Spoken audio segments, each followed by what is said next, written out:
তো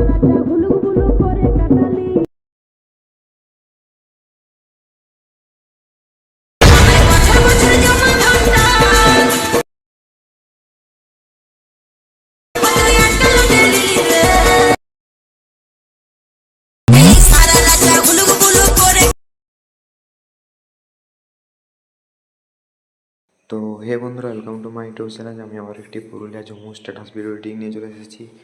তো তোমরা ভিডিওর শুরুতে প্রিভিউটা দেখলে ভিডিওটি কেমন তো চলেছে, তো ওটাকে কীভাবে এডিটিং করতে হবে আমি তোমাদেরকে শিখে দিচ্ছি।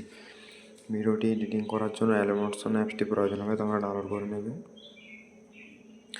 আমার ভিডিও ডিসক্রিপশানে বিটমার্ক এবং সেক ইফেক্ট প্লাস লিরিক্স ইফেক্টের লিঙ্ক দেওয়া থাকবে, তোমরা ওখান থেকে ইম্পোর্ট করে নেবে। ইম্পোর্ট করে নেওয়ার পর কিছু এরকম লেয়ার দেওয়া থাকবে, তোমরা এইখান থেকে তোমরা নিজেদের যে ছবিটা স্ট্যাটাস ভিডিওটি বানাতে চাও সেই ছবিটি অ্যাড করতে হবে। ছবিটি অ্যাড করার জন্য এই প্লাস আইকনে ক্লিক করবে, মিডিয়াতে ক্লিক করবে। তো নিজেদের যে ছবিটা স্ট্যাটাস ভিডিওটি বানাতে চাও সেই ছবিটি অ্যাড করে নেবে। তো আমি এখান থেকে যাবো একটি ছবি অ্যাড করে নিচ্ছি। ছবিটিতে ক্লিক করে উপরে 3 ডটে ক্লিক করে ফের কম্পানজেশন এরিয়া করে নেবে।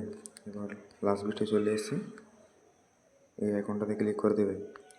এই আইকনটাতে ক্লিক করলে ছবিটি লাস্ট বিট পর্যন্ত চলে আসবে। এবার ছবিটিকে প্রেস করে নিজের দিয়ে ধরে নিয়ে আসবে, সাবমিট মার্কের উপর রেখে দেবে। এরপর ছবিটিতে আমাদেরকে লিরিক্স অ্যান্ড সেক ইফেক্ট দিতে হবে। সেক ইফেক্ট দেওয়ার জন্য ব্যাক আসবে, তোমরা ইমেজটাতে ক্লিক করে ইফেক্টে গিয়ে 3 ডটে ক্লিক করে কপি ইফেক্ট করে নেবে। সঙ্গে বিভিন্ন মার্কে ব্যাক আসবে, পরবর্তীতে প্রেস করে 3 ডটে ক্লিক করে পেস্ট ইফেক্ট করে দেবে। তো দেখতে পাচ্ছ আমাদের পরবর্তীতে ইফেক্টটি লেগে গেছে। এরপর আমাদেরকে লাইটিং ইফেক্টটি অ্যাড করতে হবে। লাইটিং ইফেক্টটি অ্যাড করার জন্য ব্যাক আসবে,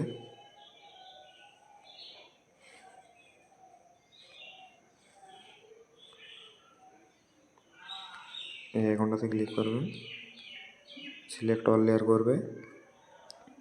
এখানে এই নিচের ইমেজটিকে আনটিক করে দেবে। আবারও এই লেয়ারটাতে ক্লিক করবে, এখান থেকে কপি 12 লেয়ার করে নেবে। সঙ্গে ভিডিও মার্কে ব্যাক আসবে, এইখানে এসে এই আইকনটাতে ক্লিক করে পেস্ট 12 লেয়ার করে দেবে। তো দেখতে পাচ্ছ আমাদের স্ট্যাটাসটি পুরোপুরিভাবে এডিটিং কমপ্লিট হয়ে গেছে। তো আমার চ্যানেলের যদি নতুন থাকো চ্যানেলটিকে অবশ্যই সাবস্ক্রাইব করে রাখবেন, এরকম আরও নতুন নতুন ভিডিও পেতে। তো এটিকে এক্সপোর্ট করার জন্য তোমরা এই উপর আইকনে ক্লিক করবে, তোমরা এখান থেকে এক্সপোর্ট করে নেবে।